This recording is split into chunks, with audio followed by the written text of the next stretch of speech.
কিছুক্ষণ বাদে দেখছি আমার মার মধ্যে দিয়ে অট্ট হাসি একটা, হা হা হা হা করে। আর একটা প্রেসার কুকারে সিটি দিলে যেরকম আওয়াজ হয় না, বা চন্দ্রগোড়া সাপে যে সেম ওরকম আওয়াজ হচ্ছে। যখন নিঃশ্বাস এসে পড়ছে আমার গায়ে না, কি বলবো, পুরো শরীরটা গরম। এবং বিছনায় যে আমি শুয়েছিলাম আস্তে আস্তে আস্তে আস্তে ভেসে উঠছে বিছনা থেকে। তখন তো ভাড়া বাড়িতে ছিলাম আমরা। মা ভরে মানে আমার মধ্যে দিয়ে এসে বলেছিল 2 বছরের মধ্যে নিজস্ব বাড়ি হয়ে যাবে। চৈত্র মাসে মানে মা আদেশ করলো, পরের চৈত্র, তারপরে চৈত্র। আমার দাদা বলছে কি, তাহলে তো কি মা মিথ্যা কথা বলো নাকি, সবটাই ফেক, এরকম আমার দাদারও একটা অবিশ্বাস। 7 দিন বাদেই এক ভক্ত এসে বলছে আমি মায়ের মন্দির করার জন্য জায়গা দেবো। আজকাল তো মানে সোশ্যাল নেটওয়ার্কে ছড়িয়ে গেছে, এখানে বল ওখানে বল সেখানে বল, কিন্তু এইগুলো তো গুহ্য সাধনা, লোকের মাঝে তুলবো কেন? আচ্ছা বলো তো, আমারও তো মন্দির রয়েছে বাড়িতে, মায়ের মন্দির, আমিও তো মোবাইলটা নিয়ে এরকম অনেক ভিডিও করে ছাড়তে পারি, কিন্তু আজ অবধি সোশ্যাল নেটওয়ার্কে আমার ভর হয়েছে, আমি কোথাও প্রকাশ করতে চাই না। যখন বললো কিডন্যাপ করা হয়েছে, আমি তখন সাহস করে জিজ্ঞেস করছি কেন, কি বৃত্তান্ত? আমাকে একটাই কথা, তুমি জ্যোতিষ ছেড়ে দাও। অনেক জ্যোতিষ টাকা দিয়ে দিয়েছে আমাদের, 1 লাখ টাকা আরও দেবে তোমাকে মেরে ফেলার জন্য, এখানে মেরে মাছের ভেড়িতে তোমাকে খাইয়ে দেবো, মানে তোমার চিহ্ন খুঁজে পাবে না। এই মুহূর্তে করতে করতে অনেক মারধর হয়। আমি তো সমানে মানে মা মনসা দেবীকে ডাকছি, আগে গ্রহগুলোকে 3 ভাগে ভাগ করবো, আমি তো দেখবো যে তার কুণ্ডলিতে কারক গ্রহ কে আছে, মারক গ্রহ কে আছে। আচ্ছা দেখা গেল রাহু এখানে মারক গ্রহ, তো অনেকেই এইটা করে কি গোমেদ দিয়ে দিই, কিন্তু বিচারটা এরকম ধারা নয়। দেবতার আশীর্বাদ ধন্য সব মানুষ হতে পারে না। সবাই পুজো করে, ভক্তি করে, কিন্তু খুব কম মানুষই থাকে দেবতার আশীর্বাদ ধন্য, তাদের ভর হয়। দেবতা নিজেই বেছে নেন তাদের শরীর মানুষের উপকারের জন্য। কেন বলছি এই কথা? আজকের এপিসোডটা দেখলেই আপনারা বুঝতে পারবেন। আর অবশ্যই গ্রহ নক্ষত্র তো একটা ফ্যাক্টর রয়েছেই। আজকের এপিসোডটা চোখ রাখুন, আশা করছি আপনাদের আজকের এপিসোডটা অন্যরকম লাগবে।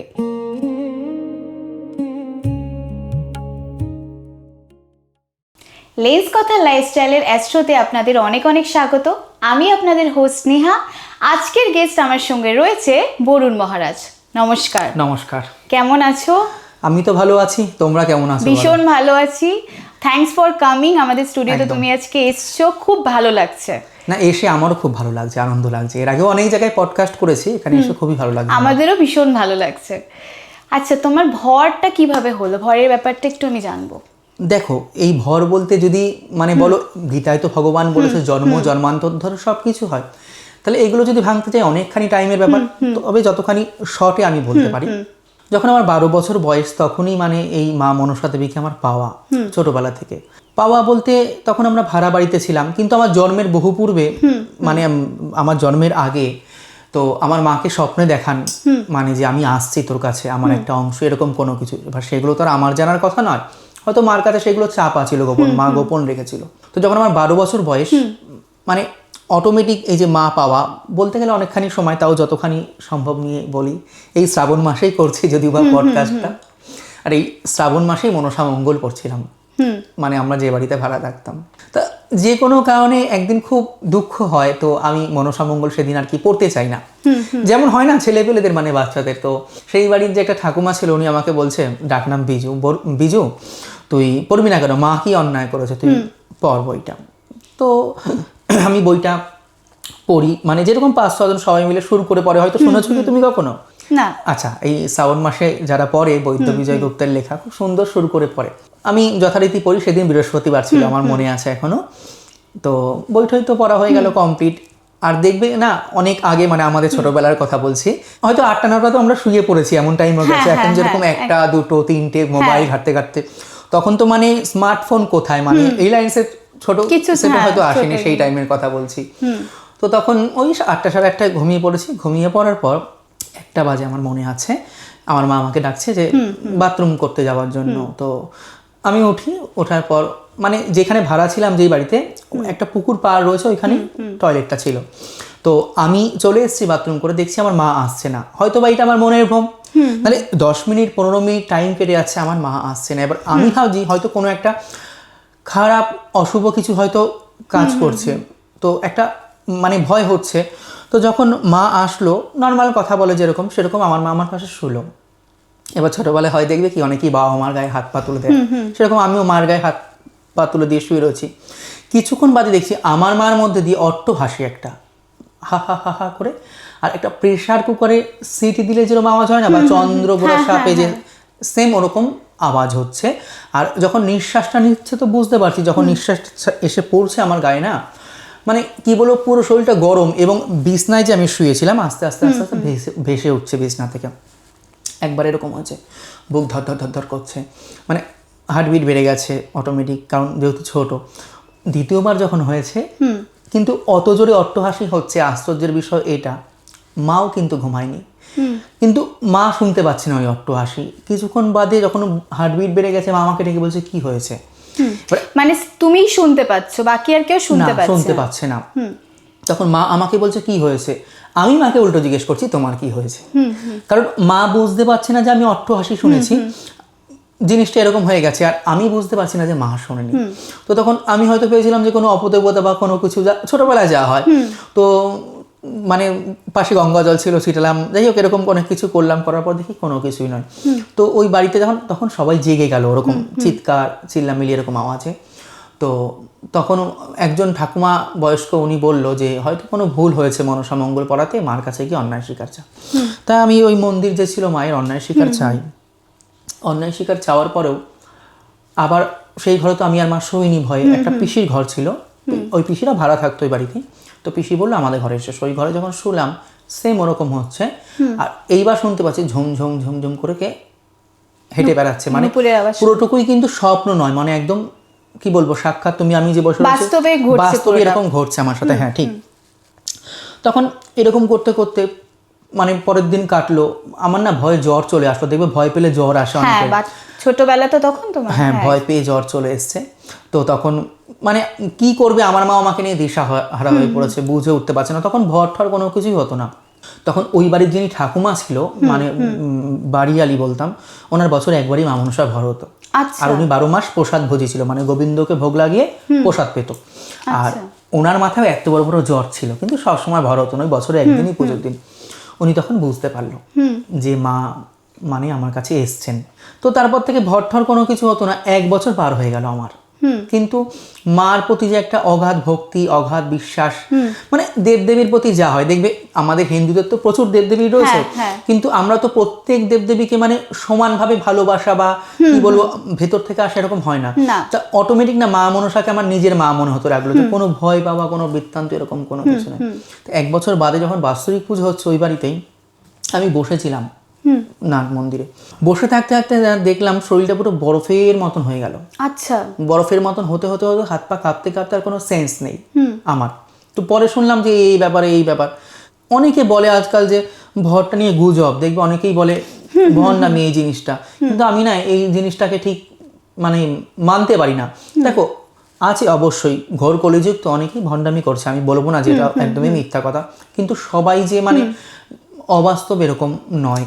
আমি একটা জিনিস জানতে চাইছি, ফুলবাগানে মা মনসা মন্দির রয়েছে, ওখানে দেবী ফুল দিয়ে প্রদান করেন, জানান যে আমি আছি বা রয়েছি, এটা কি সত্যি না গুজব, এটুকু আমি জানি। ফুলবাগানে বলতে কোনটা একটু বলো তো আমাকে। ফুলবাগানের মা মনসা মঙ্গলের মন্দির রয়েছে, যেটা মানে আমরা ইউটিউবে বা হ্যাঁ ফেসবুকে খুব ভাইরাল হয়েছে। ফেসবুকে একদম রাইট। না দেখো অবশ্যই মা তো নিশ্চয়ই রয়েছেন, আর ভগবান তো সব জায়গায় জাগ্রত, কারণ ভগবান বলছে আমি কার, যে যখন ডাকে আমি তার। ভগবান তো কারো অধীনে নয়, আমি যদি মন প্রাণ দিয়ে আকুল ভাবে ডাকি ভগবান তো তখন আমার জন্যই। ভগবান তো কারো নির্দিষ্ট কেনা গোলাম নয়। আর ভগবানকে দেখো কয়জন মানে চোখে দর্শন করেছে, কিন্তু নাম শুনেই তো উদ্ধার। একদমই তাই তো। দেখো সবাই তো আমরা দেখতে পাই না, কিন্তু যখনই কোনো প্রবলেমে পড়ি, যে কোনো সময় যদি হয়, নিজের মা মনে করে ডাকলেও আমরা দেখি প্রবলেম সলভ হয়ে যাচ্ছে। যদি খুব শরীর খারাপ হয় তখনও সেই জায়গাটাও অনেকটা প্রবলেম সলভ হয়ে যায়। একটা কিছু তো অদৃশ্য শক্তি রয়েছে যা আমরা মানে এই চর্মচক্ষুতে আমরা দেখতে পাচ্ছি না, কিন্তু একমাত্র সাধনার দ্বারা, দিব্য শক্তির দ্বারা দেখা যায়। ওই যে বলছিলাম যে ভগবান বলছে আমার থেকে আমার নাম বড়। যদি বলো কিরকম, একটা ছোট্ট করে গল্প বলি। যখন ওই রামচন্দ্র মা সীতাকে নিয়ে আসার জন্য ওই বাঁধছিলেন মানে লঙ্কায় যাওয়ার জন্য, সমস্ত হনুমান কি করছিল, পাথরে রাম লিখে লিখে সমুদ্রে ভাষা ছিল, সবাই জানে এটা দর্শকরাও। তখন পাথরগুলো কি হচ্ছিল, জলে ভেসে উঠছিল। কাঠবিড়ালি কি করছিল, বালিতে গড়াগড়ি খাচ্ছিল, আর ওই পাথরের মধ্যেখানে গিয়ে গা ঝাড়া দিচ্ছিল, তাতে ওই বালিগুলোতে পাথরের যে ফাঁকগুলো ছিল বোঝাই হয়ে যাচ্ছিল। তখন রামচন্দ্র দেখলো আমার ভক্তরা আমার জন্য এতখানি কাজ করছে, তাহলে তো আমাকেও অবশ্যই কিছু করার দরকার। তখন রামচন্দ্র মানে পাথর ফেলতে লাগলো, কিন্তু রামচন্দ্র যখন পাথর ফেলছে, পাথর কি হচ্ছে বলো তো, পাথরগুলো কিন্তু সব ডুবে যাচ্ছিল। তখন হনুমান দেখে ফেললেন, বলেন প্রভু কি করছেন, রামচন্দ্র লজ্জা পেয়ে গেছে যে হনুমান পাথর ফেলছে, সেই পাথর ভেসে উঠছে, কিন্তু রামচন্দ্র যে ফেলছে সেটা ডুবে আছে। তখন বলছে তোমরা তো করছো, আমিও যতখানি পারছি কাজ এগোনোর চেষ্টা করছি। বলছে ওই পাথর ভাসবে না। বলছে কেন? রাম নাম লেখা নেই যে।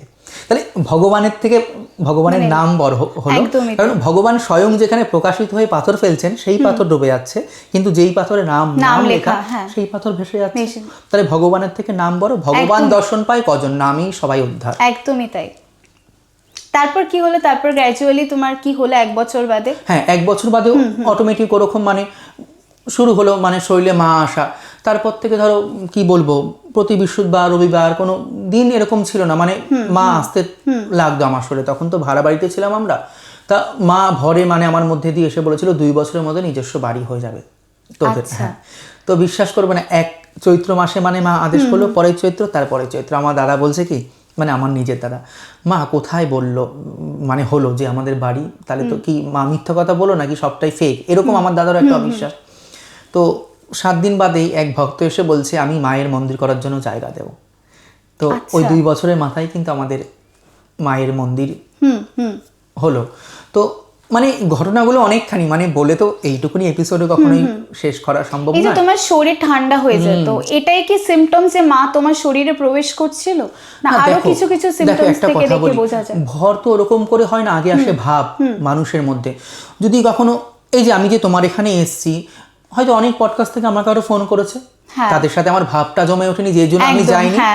বা আজকেও ফোন করেছে, আমি কিন্তু ফোনটাই হয়তো রিসিভ করিনি, কিন্তু তুমি করলে কি মনে হলো না এখানে আমার যাওয়া। হ্যাঁ, এটা আমারও কোথাও গিয়ে একটু মনে হয়েছে। তাহলে এই যে একটা ভাব জন্ম নিল, সেখান থেকে দুজন আমরা এক ক্যামেরায় বন্দী হচ্ছি। তাহলে এইটাও একটা মানে কি বলবো সন্ধিক্ষণ। তো দেবী যখন আসেন কারোর শরীরে, তার আগে তো তার ভাবটা আসা প্রয়োজন। দেখবি আমি যদি অশুদ্ধ থাকি, বিশেষ করে আমার মন যদি সঠিক না থাকে, তাহলে পরে কিন্তু কোনোভাবেই দেবী মানে প্রকাশিত হওয়া মানে সম্ভব নয়। এক কথায় বলতে গেলে পরমাত্মা আর জীবাত্মার যখন মিলন ঘটছে, এটাই তো ভর, আর কি। আমরা অনেক জায়গায় অনেক কিছু দেখেছি। একটা ছোট্ট করে গল্প বলি, শোনা কথা, যদিও আমি দেখিনি, আবার আমার চোখে দেখাও জিনিস আমি বলছি, বন্ধুদের নালে জানবে কি করে।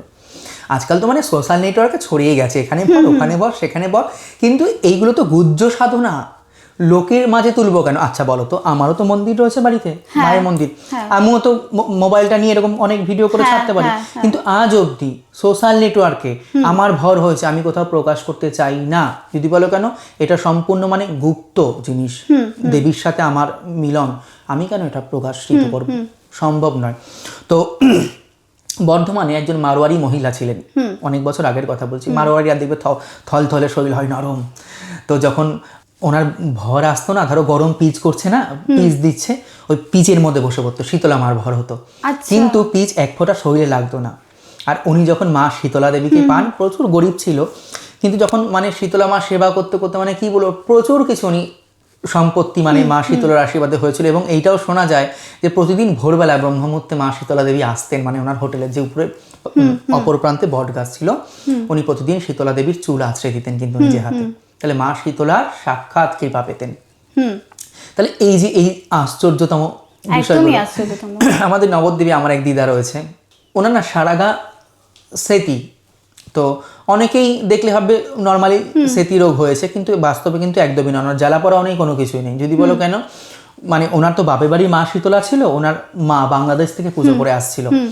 তো যখন ওনার বিয়ে হয়ে যায়, মা শীতলা বললো তুই আলাদা করে আমার প্রতিষ্ঠিত কর, কারণ তুই তো এই গোত্রে নেই, অন্য গোত্রে চলে গেছিস, তুই আলাদা ঘট পাত। উনি তখন বললো মা আমার তো সম্ভব নয়, এখানেই যা করার করবো।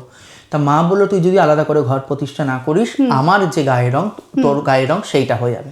তাহলে শীতলা দেবীর গায়ের রং আমরা সাধারণত কিন্তু সাদাই দেখি, আর ওনার গায়ের রঙও কিন্তু পুরো সাদা, এখনো বেঁচে রয়েছে, বয়স হয়ে গেছে। তো ওনার তো মা শীতলা দেবীর ভর হতো, বছরে একদিনই ওনার ভরা।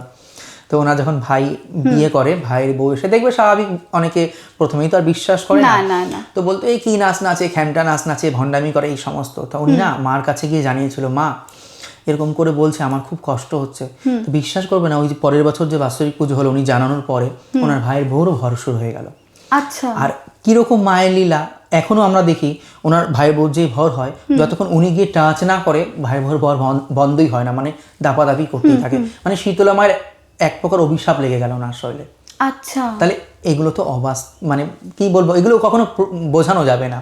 যেরকম এক কথা, অ্যাকচুয়ালি এগুলো অনুভূতি, তুমি যেহেতু দেখেছো বা জানছো, তুমি সেই ফিলিংস দিয়ে বলছো, বা তোমার মাধ্যম থেকে আমি জানতে পারছি, একদম, বা আজকে যারা দর্শকরা দেখছে সবাই জানতে পারছে, একদম, একদম। সবারই একটা এক্সপিরিয়েন্স হচ্ছে। স্বাভাবিক। ওই যে বললাম, এগুলো কখনো মুখে বলে বোঝানোর জিনিস না। দেখো, হাওয়া বইছে, গাছের পাতা নড়ছে, কিন্তু হাওয়াটা কই? আমরা বুঝতে পারছি পাতা নড়ছে, কিন্তু হাওয়াটাকে তো দেখতেই পাচ্ছি না। তো এরকমও তাই, বিজ্ঞানের যেখানে সেখান থেকে তো ভগবানের শুরু হলো, আমি মনে করি। দেখো, এই যে হনুমান চালিসা কত বছর আগে রচিত হয়েছে, তুলসীদাস রচনা করে গেছেন। পৃথিবী থেকে সূর্যের যে দূরত্ব কতখানি, তুলসীদাস সেখানে লিখে গেছে। কিন্তু অনেক বাদে বিজ্ঞানীরা কিন্তু গবেষণা করে পেয়েছে এত যোজন দূরে। ঠিক তো? একদমই। এই যে তোমার ভর হবার টাইমে তো তুমি, তোমার মধ্যে মা প্রবেশ করে আসো, তারপর তোমার কি কিছু মনে থাকে? না না না, এটা আমার কেন, আমি বলবো যাদের প্রকৃত হয় তাদের কোনো জ্ঞানই থাকবে না শরীরের মধ্যে। যখন জীবাত্মা পরমাত্মার সাথে মিলন হলো, পরমাত্মা তো অনেক শক্তিশালী, তাই না? তখন জীবাত্মার কোনো কার্যকারিতা ক্ষমতাই নেই সেই জায়গায়।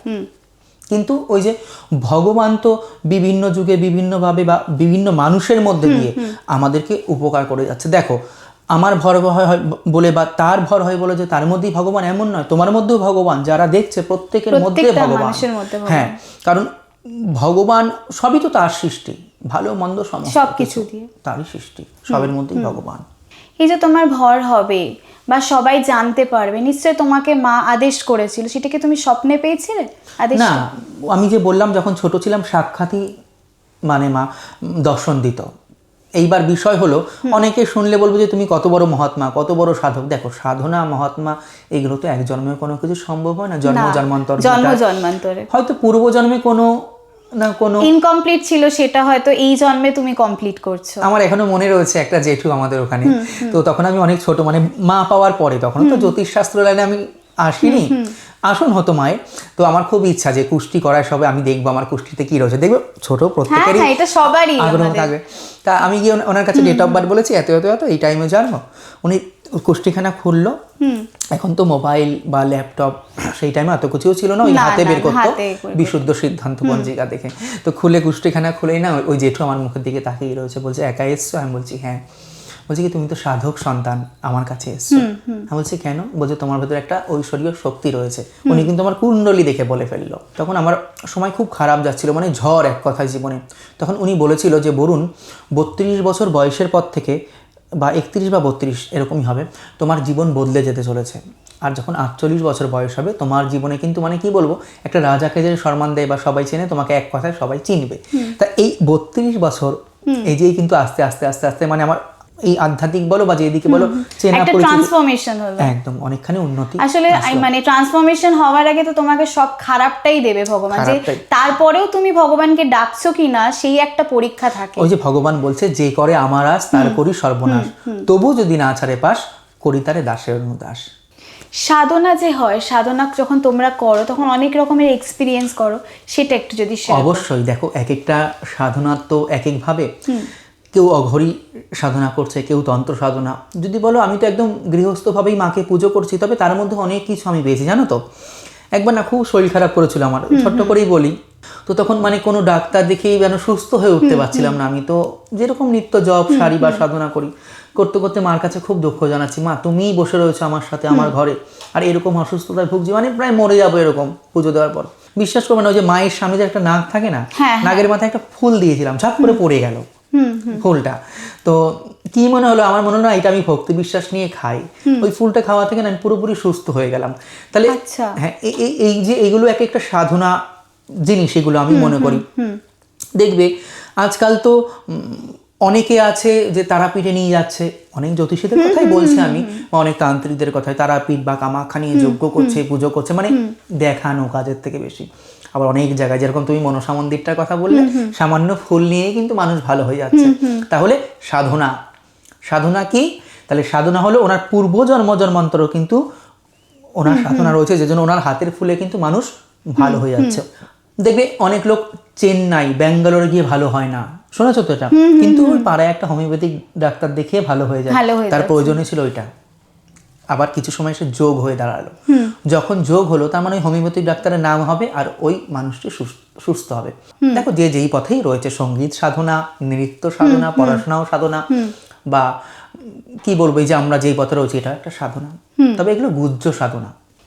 যখন তোমার ভর হয় তখন তো অনেক মানুষের শরীর খারাপ থাকে, আসে অনেক মানুষ, প্রচুর কিছু হয়, এবার তাদের নেগেটিভিটি গুলো নিতে হয়, তাতে কি তোমাদের কোনো শরীর এফেক্ট করে বা তোমার তখন ঠিক কিভাবে হয় এটা আমি জানতে চাই। এবার দেখো ওই যে বললাম জীবাত্মা পরমাত্মার মিলন হয়, মহাসমুদ্রের মধ্যে কোনো কিছু যদি খারাপ জিনিস ফেলে দিই কোথায় মিলিয়ে যাবে, আমরা কি খুঁজে পাবো না?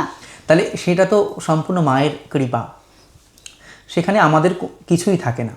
তো মানে এই পুরো জিনিসটাই তোমার কোনো এফেক্ট করে না, মানে মা সেইভাবেই ভাবেই সমস্ত কিছু করে দেন, কোনো রকম কোনো সময় অসুবিধা না। অনেক সমস্যার সম্মুখীন আমরাও হয়েছি, মানে এই যে কালা জাদু বা জানতে তন্ত্র যদি বলতে পারো, কিন্তু দেখেছি শতবিপদ মাই রক্ষা করেছেন। যেরকম একটা মানে ঘটনা বলি, আমাকে না 2023 সালের 15 আগস্ট কিন্তু কিডন্যাপ করে নেওয়া হয়। কি বলছো? হ্যাঁ, মানে একদমই টোটালি, মানে ওখান থেকে যে আমি বেঁচে ফিরে এসেছি এটাও মা মনসার ইচ্ছা। মানে কেন, কি জন্য বলতে দেখো, প্রথমত একটা কল আসে আমার কাছে অনলাইন, তো আমি প্রেডিকশান দিই যে দাদা আপনি ভিজিট কত নেন, তখন আমি খুবই সামান্য নিতাম, মাত্র 151 টাকা। তো আমি বললাম 151 টাকা নিই। আমার মনে আছে কলটা আসে 14ই আগস্ট 2023 দুপুরবেলা 11টা থেকে 11:30। তা বলছে দাদা আমার মায়ের শরীরটা খারাপ, তো তুমি যদি একটু বাড়িতে আসতে, বাস্তুটাও দেখে দিতে খুব উপকার হতো। আমার না মানে মনটা কি বলো সফট টাকা ঘোরাই, মানে যে যা বলে বিশ্বাস করি এরকম ধরনেরই। বললাম ঠিক আছে, বয়স্ক মানুষ আসতে পারবেন না, যাই একবার। আমি পিসি বাড়িতে ছিলাম বারাসাত, হৃদয়পুর বারাসাত। তো আমি বললাম কি করে যাব, বলছে হৃদয়পুর থেকে ট্রেন ধরবেন, বসিরহাট লোকাল ভ্যাবলা হল্টে নামবেন।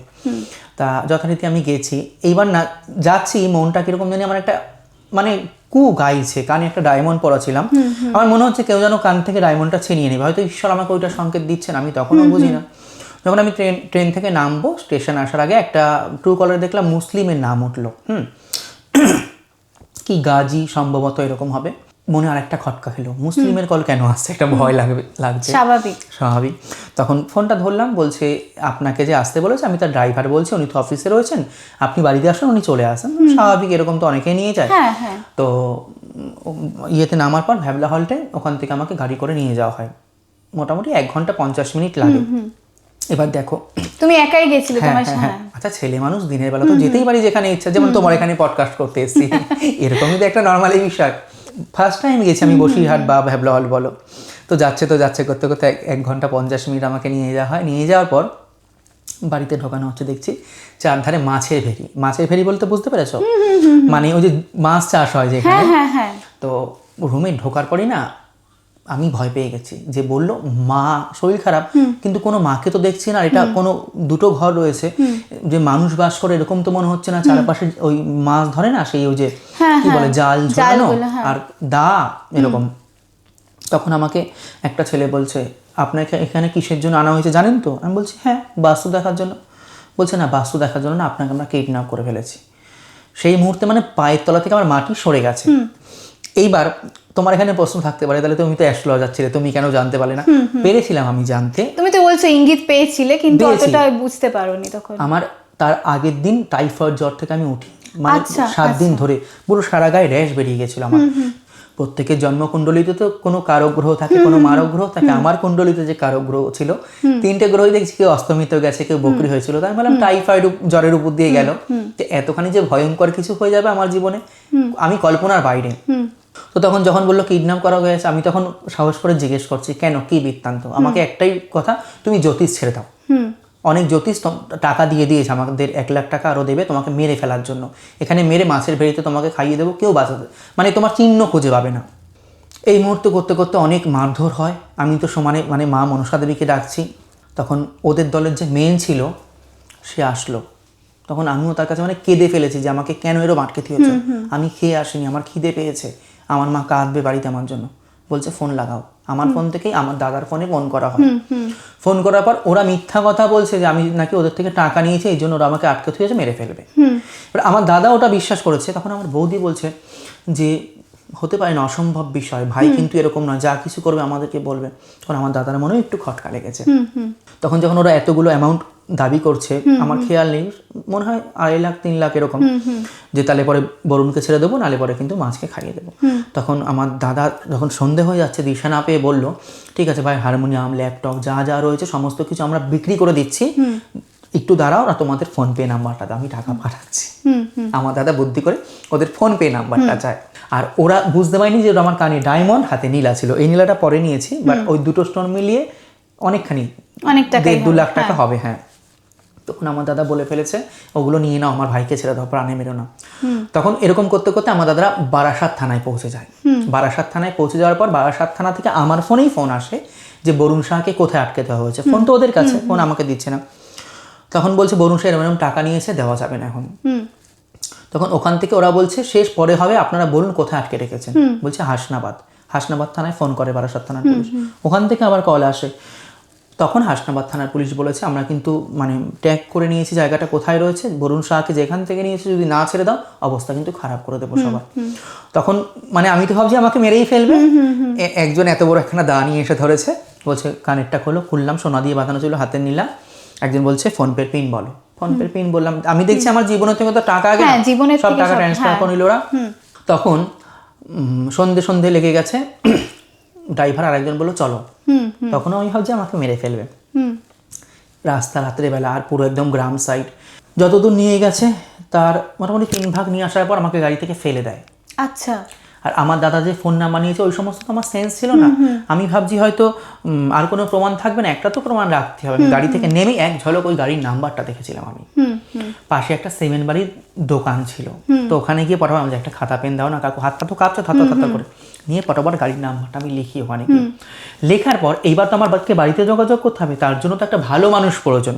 একটা ডাক্তারখানা ছিল পাশে, আর 2জন মুসলিম বসেছিল। এবার আমার মনে হচ্ছে কি সবাই এখানে কিডন্যাপার। হ্যাঁ, তো ওরা বলছে কি হয়েছে তুমি এরকম কাঁপছো, মানে দাদার ফোন নাম্বারটা গুলিয়ে ফেলছি বারবার। তো বলতে বলতে তখন যখন আমি বললাম এরকম আমাকে কিডন্যাপ করা হয়েছে, তখন ওরা বললো তাড়াতাড়ি চলো থানায়। এবার যখন বাইকে বসেছে আমি ভাবছি এরা আবার আমাকে ওখানে নিয়ে ফেলবে, মানে ওদের কাছে আবার দিয়ে দেবে। তখন আমি বলছি আমি বাইক থেকে লাফ মারবো, আগে আমার দাদাকে কল করা হোক। তখন দাদাকে কল করে মুরারিসা ফাঁড়ি বলে একটা থানায় আমাকে তুলে দেয়। তো সেখান থেকে মোটামুটি পাঠানো হয় আমাকে বসিরহাট থানাতে। বসিরহাট থানা থেকে পুলিশের তৎপরতায় 6 জন অ্যারেস্ট হয়। আচ্ছা। অ্যারেস্ট হওয়ার পর ওরা স্বীকারও করেছে যে মানে আমরা কিডন্যাপ করেছি, কিন্তু সমস্ত জিনিসপত্র বলছে আমাদের যে বস সে নিয়ে চলে গেছে। তো কোথাও জানতে পারলে কারা করিয়েছিল বা কি সেগুলো জানতে পেরেছি? সব জানতে পেরেছি, এখন আমি ক্যামেরার সামনে আর বলতে চাইছি না। মানে আমরা জানতাম যে আমাদের প্রফেশনে পলিটিক্স থাকে, আমার আপন লোকই করিয়েছে, এইটুকুনি বললাম। আমার খুবই কাছের আপন লোক করিয়েছে। আমি পরবর্তীতে এগুলো সমস্ত কিছু ক্লিয়ার হয়ে যায় আমার কাছে। আচ্ছা, কোথাও গিয়ে মা তোমার সাথে যে আছে এটা একটা জলজান্ত প্রমাণ। একদম ওরম একটা জায়গা থেকে তুমি ফিরে এসছো, এটা তো মানে ভাবারও বাইরে। স্বাভাবিক বিষয়। দেখো ওই যে বললাম এরকম মানে কি বলবো, যেগুলো বোঝানো যাবে না এমন কিছু আমার জীবনে ঘটে গেছে না। আমি নিজেই ভাবি যে কি করে এগুলো হলো। গন্ধরাজ ফুল গাছে ফুল পাড়তে গেছি ছোটবেলায়, ফুল পাড়তে গিয়ে গাছের ডালে দেখি সোনার আংটি বেঁধে রয়েছে, জানো। সেই সোনার আংটি দিয়ে মা মনসার সোনার টিপ, তখন অনেক কষ্ট গেছে আমাদের, সম্পূর্ণ বাসনপত্র সমস্ত কিছু করেছি সেই টাইমে। আমার ঠাকুমা মারা গেছে, আমরা ছিলাম জেঠু বাড়িতে, অল্প করে বলি। তো জেঠু বাড়িতে যখন গেছি, আমাদের যিনি ব্রাহ্মণ মানে বছরের পর বছর পুজো করে আসছে, ওনার বাড়িতে গিয়ে নাকি আমি বলেছি পুজোটা দিয়ে এসো, কিন্তু আমি তো নেই, আমি তো নবদ্বীপ সে পারুলিয়ায়। তো এরকম ঘটনা ঘটেছে, জানো তো, যেগুলোর কখনো মানে ব্যাখ্যা দেওয়া সম্ভব না আমার। তোমার কথা যত শুনছি তত রিলেট করছি, অনেক মানুষের জীবনে অনেক রকম প্রবলেম যায়, তারা হয়তো ঠাকুর ডাকছে, কিন্তু যখন প্রবলেম যায় তখন ভাবে যে ঠাকুর হয়তো আমার সাথে নেই। তোমার এই কথাগুলো আজকে প্রচুর মানুষকে ইন্সপায়ার করবে যে ভগবান আমাদের সাথেই রয়েছে, আমরা শুধু ডেকে যাই। দেখো ভগবান সাথে তো অবশ্যই রয়েছে। ওই যে অনেকে আছে না আজকাল দেখবে যে ওই মা মনসা মন্দিরেই ছুটছে, অনেকে আছে আজকাল যে কৃষ্ণকালী মায়ের মন্দিরেই ছুটছে, বা পডকাস্ট দেখার পর আমাদের মন্দিরেও গেছে। আমি বলবো কোথাও যাওয়ার দরকার নেই, ভগবান সর্বত্র রয়েছেন, তার জন্য আমার কাছেই পৌঁছতে হবে এমনটা নয়। তুমি ঘরে বসে মাকে মন দিয়ে ডাকো, অবশ্যই মন দিয়ে ডাকলে সাড়া তো দেবেই। আমি এটা খুব বিশ্বাস করি, ভগবান সর্বত্র। এই কথাটা আমিও বিশ্বাস করি। আজ তোমার সাথে বসে অনেক কিছু এক্সপিরিয়েন্স আমি জানতে পারছি, দর্শকদেরকেও জানাতে পারছি। একটা অদ্ভুত পরিবেশে আজকে আমরা রয়েছি, এটা মানে কি বলবো, শিহরণ জাগানোর মতো একটা পরিবেশে রয়েছে। এবার আমি তোমার একটু অ্যাস্ট্রোলজির দিকে যাচ্ছি। নিশ্চয়ই। আজকাল তো স্টোন, এই স্টোন পড়ুন, ওই স্টোন পড়ুন, অনেক কিছু আমরা শুনি। একদম। যারা ব্যবসা করছে তাদের কি স্টোন পরা উচিত? না দেখো, এরকম ভাবে বলা যায় না যে ব্যবসা করছে কি স্টোন পরা উচিত। তাহলে আমি যদি এখন বলি যে যারা ব্যবসা করছো পান্না পরো, পোকরাজ পরো, সবাই তাই করবে সব ব্যবসায়ী, এটা তো একদম নয়। কারণ এক একজনের ন্যাটাল চার্ট কিন্তু আলাদা আলাদা হয়, এটা আমরা প্রত্যেকেই জানি। আর প্রত্যেকের ন্যাটাল চার্ট অনুযায়ী কেউ কারক গ্রহ, মারক গ্রহ, অকারক গ্রহ, আগে গ্রহগুলোকে 3 ভাগে ভাগ করবো। আমি তো দেখবো যে তার কুণ্ডলিতে কারক গ্রহ কে আছে, মারক গ্রহ কে আছে। আচ্ছা, দেখা গেল রাহু এখানে মারক গ্রহ, তো অনেকেই এইটা করে কি গোমেদ দিয়ে দিই, কিন্তু বিচারটা এরকম ধারা নয়। যেরকম 9টা গ্রহ আছে আমরা প্রত্যেকে জানি, তো 9 রকম ভাবে প্রতিকারও রয়েছে তার জন্য। কার জন্য কিভাবে প্রতিকার করতে হবে সেটা কিন্তু একজন সঠিক জ্যোতিষী নির্ভুল গণনার দ্বারা বলতে পারে। রাহু খারাপ মানে গোমেদ পড়লাম, এটা বিচারধারা নয়। ঠিক আছে, তাহলে ব্যবসায়ীর জন্য যে আমি পান্না দেবো নির্দিষ্ট করে, এটাও বিচারধারা নয়। তার ন্যাটাল চার্ট আমাকে আগে দেখতে হবে বা অভিজ্ঞ জ্যোতিষীকে দেখতে হবে, তারপরেই কিন্তু সে সিদ্ধান্তে আসবে এর জন্য প্রবাল নিলে ভালো হবে না এর জন্য হিরে নিলে ভালো হবে। আমার এটা ব্যক্তিগতই মতামত বা আমার গুরুজিদের থেকে শেখা এগুলোই।